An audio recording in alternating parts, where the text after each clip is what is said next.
आज हमारे गुलबर्गा सिटी में टाउन में भारतीय जनता पार्टी के जिला के हर लीडर हर कार्यकर्ता आकर यहाँ पर डीसी को एक मेमोरेंडम दिया है। ये जो कांग्रेस सरकार यहाँ जो स्पीकर हमारे कर्नाटका के स्पीकर बहुत अच्छे हैं, लेकिन किसी के दबाव में आकर ये ऐसा डिसीजन ले लगता है। 18 एमएलए को सस्पेंड कर दिया है।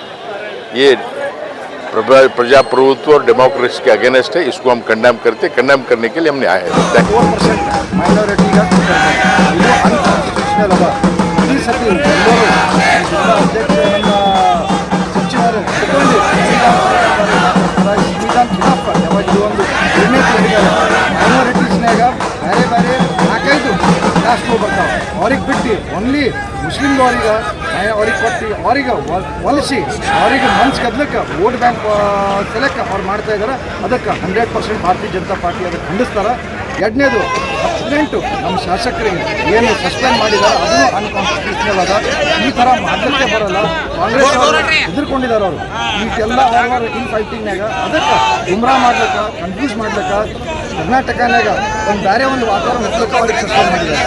ಮತ್ತು ಅವರೇ ಹೇಳ್ತಾರೆ ಭಾರತೀಯ ಜನತಾ ಪಾರ್ಟಿ 400 ಪಾರ್ ಆದರೆ ಕಾನ್ಸ್ಟಿಟ್ಯೂಷನ್ ಚೇಂಜ್ ಮಾಡ್ತೀನಿ ಅಂದರು। ಒಂದು ಭಾರತೀಯ ಜನತಾ ಪಾರ್ಟಿ ಕಾನ್ಸ್ಟಿಟ್ಯೂಷನ್ ಚೇಂಜ್ ಮಾಡಲ್ಲ। ನಮ್ಮ ತಾನೇ DCM ಅವರು ಒಪ್ಕೊಂಡಿದ್ದಾರೆ, ಹೇಳಿದ್ದಾರೆ ಅವರು ನಾವು ಕಾನ್ಸ್ಟಿಟ್ಯೂಷನ್ ಚೇಂಜ್ ಮಾಡ್ತೀವಿ, ಹಮಾರಿ ಬಿ ಅಚ್ಚೆ ದಿನ ಹೆಂಗೆ ಅಂತಂದು। ಅದಕ್ಕೆ ಈ 3 ಪಾಯಿಂಟ್ ಮ್ಯಾಗ ನಾವು ಖಂಡಿಸ್ತೀವಿ। ಈ 3 ಪಾಯಿಂಟ್ನಾಗ ಅವ್ರು ವಾಪಸ್ ಕ್ರಿಯೇಟ್ ತೊಗೊಂಡಿರಂತಂದ್ರೆ ನಮ್ಮ ಹೋರಾಟ ಎಲ್ಲಿ ನಿಂದ್ರಲ್ಲ, ಉಗುರಾಗಿ ಮಾಡ್ತೀವಿ ಅಂತ ಹೇಳಿ ಭಾರತೀಯ ಜನತಾ ಪಾರ್ಟಿಯ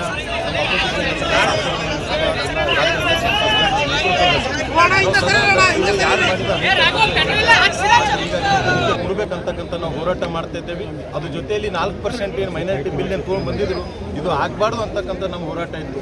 ಅದು ಹೋರಾಟ ಮಾಡ್ತಂಥ ಸಂದರ್ಭದಲ್ಲಿ ಇವತ್ತು ನಮ್ಮ 18 ಮಂದಿ ಶಾಸಕರಿಗೆ ಇವತ್ತು 6 ತಿಂಗಳವರೆಗೂ ಕೂಡ ಸಸ್ಪೆನ್ಷನ್ ಮಾಡಿದ್ದು ಇದು ಎಂದು ಕೂಡ ಹಿಸ್ಟ್ರಿದಲ್ಲಿ ಯಾವತ್ತೂ ಕೂಡ ಆಗಲಾರ್ದಂಥ ವಿಷಯ। ಇವತ್ತು ಈ ಸ್ಪೀಕರ್ ಅವರು ಮತ್ತು ಸ್ಪೀಕರ್ ಮನಸ್ಸು ಇರಲಿಲ್ಲ, ಆದರೆ ಇವತ್ತು ಸರ್ಕಾರದ ಮಾತನ್ನು ಕೇಳಿ ಇವತ್ತು HK ಪಾಟೀಲ್ ಅವರಾಗಿದ್ದು ಅನೇಕ ಹಿರಿಯ ಕಾಂಗ್ರೆಸ್ಸಿನ ಮುಖಂಡರ ಮಾತು ಕೇಳಿ 6 ತಿಂಗಳು ನಮ್ಮ ಸಸ್ಪೆನ್ಷನ್ ಮಾಡಿದ್ದಾರೆ। ಇವತ್ತು ನಮ್ಮ ಸಸ್ಪೆನ್ಷನ್ ಮಾಡೋದು ಪರವಾಗಿಲ್ಲ, ಅದ್ರ ಬಗ್ಗೆ ನಾವು ಹೋರಾಟ ಮಾಡ್ತೀವಿ, ಅದ್ರ ಬಗ್ಗೆ ಏನಾಗ್ತದೆ ಆಗಲಿ, ಕೋರ್ಟ್ ಇದೆ, ನಾವು ಅದ್ರ ಮುಖಾಂತರ ಹೋಗ್ತೀವಿ। ಸ್ಪೀಕರ್ ಅವರು ಕೂಡ ಹೇಳಿದ್ದಾರೆ ವಾಪಸ್ ಅವ್ರ ಅರ್ಜಿ ಕೊಡಲಿ, ನಾವು ಅದ್ರ ಬಗ್ಗೆ ತನಿಖೆ ಮಾಡ್ತೀವಿ ಅಂತ ಕೂಡ ಹೇಳಿದ್ದಾರೆ। ಅದ್ರ ಜೊತೆಯಲ್ಲಿ ನಿನ್ನೆ ನಡೆದಂಥ ಘಟನೆ ಇವತ್ತು 3ನೇ ಬಾರಿ ದೇಶದ ಪ್ರಧಾನಮಂತ್ರಿ ನರೇಂದ್ರ ಮೋದಿ ಅವರು 3ನೇ ಬಾರಿ ಪ್ರಧಾನಮಂತ್ರಿ ಆಗ್ಬಾರ್ದು ಅಂತೇಳಿ ಇವತ್ತು ಇಡೀ ಪೂರ ಕಾಂಗ್ರೆಸ್ ನಾಯಕರು ಇವತ್ತು ಸಂವಿಧಾನ ಬುಕ್ ಹಿಡ್ಕೊಂಡು ಇವತ್ತು ಅನೇಕ ಕಡೆಗೆ ಹೋರಾಟ ಮಾಡಿದರು। ಇವತ್ತು ಈ ಸಲ ಭಾರತೀಯ ಜನತಾ ಪಾರ್ಟಿ ಸರ್ಕಾರ ಕೇಂದ್ರ ಸರ್ಕಾರ ಇತ್ತು ಸಂವಿಧಾನನೇ ಬದಲಾವಣೆ ಮಾಡ್ತಾರೆ ಅಂತಕ್ಕಂಥದ್ದು ಕೂಡ ಇವತ್ತು ಹೇಳಿದರು। ಇವತ್ತು ನಡೆದಂಥ ಘಟನೆ ನಿನ್ನೆ DK ಶಿವಕುಮಾರ್ ಕೆಲವು ಜನ ಕೇಳಿದರೆ ಅದು ಸಂವಿಧಾನದಲ್ಲಿ ಬರೋ 4% ಮೈನಾರಿಟಿ ಕೊಡ್ಲಿಕ್ಕೆ ಬರೋಂಗಿಲ್ಲ, ನೀವು ಹ್ಯಾಂಗೆ ಮಾಡ್ತೀರಿ ಅಂತ ಕೇಳಿದಾಗ ನಾವು ಮೈನಾರಿಟಿ 4% ಕೊಡೋಕ್ಕೋಸ್ಕರ ನಾವು ಸಂವಿಧಾನನೇ ಬದಲಾವಣೆ ಮಾಡ್ತೀವಿ ಅಂತಕ್ಕಂಥದ್ದು ಕೂಡ DK ಶಿವಕುಮಾರ್ ಹೇಳಿದ್ದಾರೆ। ಇವತ್ತು ನಾವೆಲ್ಲರೂ ಕೂಡ ಭಾರತೀಯ ಜನತಾ ಪಾರ್ಟಿ ನಮ್ಮ ರಾಜ್ಯ ಅಧ್ಯಕ್ಷರ ನೇತೃತ್ವದಲ್ಲಿ ಇದು ಆದಷ್ಟು ಬೇಗನೆ ನಾವು ವಾಪಸ್ ಮಾತು ತಕ್ಕೋಬೇಕು, ಕ್ಷಮೆ ಕೇಳಬೇಕು, ಮತ್ತಿಲ್ಲ ಅಂದರೆ ಇದಕ್ಕಿಂತ ಹೆಚ್ಚಿಗೆ ಹೋರಾಟ ನಾವು ಇಡೀ ರಾಜ್ಯಾದ್ಯಂತ ಮಾಡ್ತೀವಿ ಅಂತಕ್ಕಂಥ ಕೂಡ ತಮ್ಮ ಮುಖಾಂತರ ಹೇಳಕ್ಕೆ ಬಯಸ್ತಾ ಇದ್ದೀನಿ। ಇದು ಖಂಡನೆ ಅಂತ ಕೂಡ ನಾನು ಹೇಳಕ್ಕೆ ಬಯಸ್ತಾ ಇದ್ದೀನಿ। ಇನ್ನೂ ಕೂಡ ಅನೇಕ ಮಾತಾಡೋರು